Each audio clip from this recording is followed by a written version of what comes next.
ঈদের টানা ছুটিতে চাঙ্গা ছিল পর্যটন নির্ভর ব্যবসা বাণিজ্য। পর্যটন স্পটে ভ্রমণ পিপাসুদের আনাগোনায় এবার বেচাকেনা ও হোটেল মোটেলের ব্যবসা ছিল আশানুরূপ।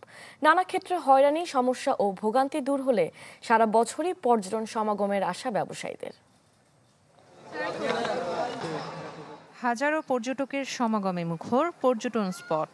এবারের ঈদুল আজহা ঘিরে টানা 10 দিনের ছুটিতে বৃহত্তর চট্টগ্রামের সবখানেই ছিল এমন চিত্র। তাতে বেশ চাঙ্গা হয়ে ওঠে পর্যটন নির্ভর ব্যবসা বাণিজ্য। শনিবার পর্যন্ত পর্যটকে মুখর ছিল হ্রদ পাহাড়ে ঘেরা রাঙামাটির বিভিন্ন দর্শনীয় স্থান। তাতে হোটেল, মোটেল, ট্যুরিস্ট ও হাউস বোটের বেশিরভাগই ছিল পর্যটকে ভরপুর। একই অবস্থা ছিল ভূস্বর্গখ্যাত সাজেকেও। ফলে 6 থেকে 7 কোটি টাকার ব্যবসা হয়েছে বলে দাবি পর্যটন সংশ্লিষ্টদের। বর্ষা মৌসুমটাতে আমাদের ঝর্ণা, সুবলং ঝর্ণা এবং অন্যান্য যে ঝর্ণাগুলো আছে একেবারে পুরো যৌবন প্রাপ্ত।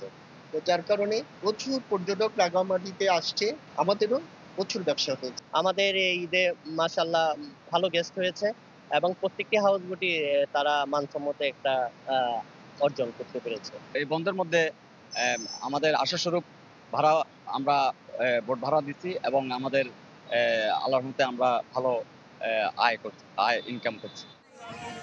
দীর্ঘদিন নানা সংকটে পর্যটন শিল্পে ধস নামলেও বান্দরবানে এবারের চিত্র ছিল ভিন্ন।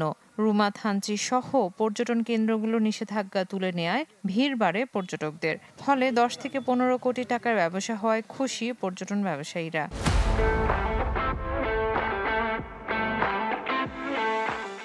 ঈদের দীর্ঘ ছুটিকে কেন্দ্র করে বান্দরবনের ম্যাক্সিমাম পর্যটন যখন উন্মুক্ত করা হয়েছে, প্রচুর পর্যটকের সমাগম হয়েছে। বহুদিন পর বান্দরবনের মধ্যে উৎসবমুখর পরিবেশ হয়েছে। টানা ছুটিতে দীর্ঘদিন আমরা অনেক ভালো পর্যটক পেয়েছি।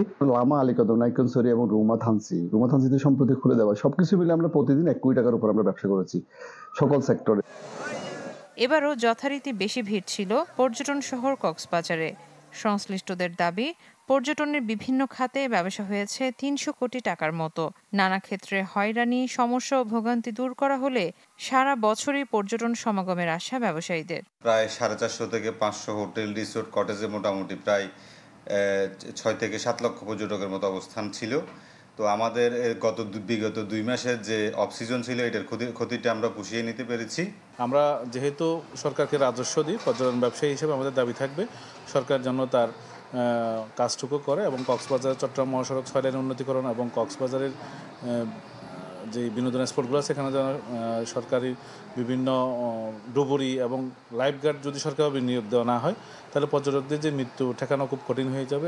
দেশের অর্থনীতির চাকা সচল রাখতে পার্বত্য অঞ্চল ও কক্সবাজারের পর্যটন খাতের বিদ্যমান সংকট দূর করার দাবি খাত সংশ্লিষ্টদের। ইসরাত আমি, চ্যানেল 24।